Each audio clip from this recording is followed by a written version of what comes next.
At ari na nga ho, napadayo na naman tayo sa isang sikat o isa sa pinakamasarap na lumian dito sa Batangas City. Ang Kaemong's Lumi.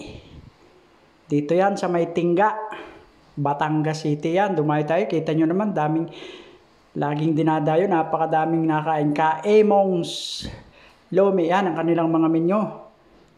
May mga lumi, iba't ibang sizes ng lumi, may iba't iba, may chami, may mga silog-silog dyan, ayan, kanilang mga siniserve.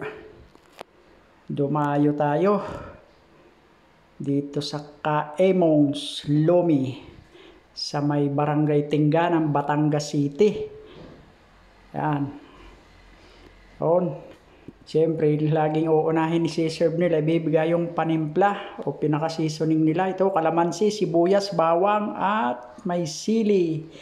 Bigayin na natin ang kalamansi. Ating panimpla. Kalamansi na may sili, na may fried garlic at sibuyas. Ginayat na sibuyas. Lagyan na natin ng toyo. Habang hinihintay natin yung ating order, eto na nga, dumating na yung ating order na lomi, special lomi. Ay, kita nyo naman, toppings pa lang, kanilang pupor o chicharong baboy. Lantaka na to. Eto, nagsidatingan na yung ating order.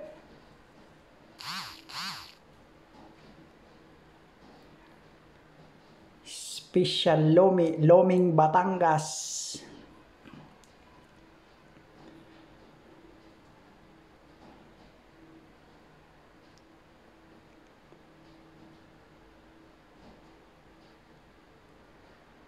Panalo ang lomi ni Kaemong's. Ay, kita nyo naman ang lapot at ang sarap ng kanilang Mickey.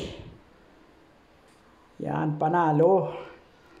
Loming Batangas. Lagyan natin na ng panimpla na may sibuyas, bawang, kalamansi, toyo at may sili. Naglagay tayo sa plato. Yan na. Lantaka na.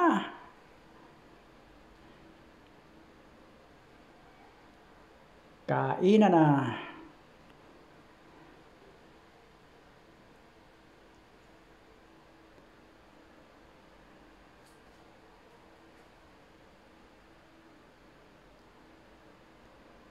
Ito din yung kanilang ibang menu. Ito yung chami with chicken toppings.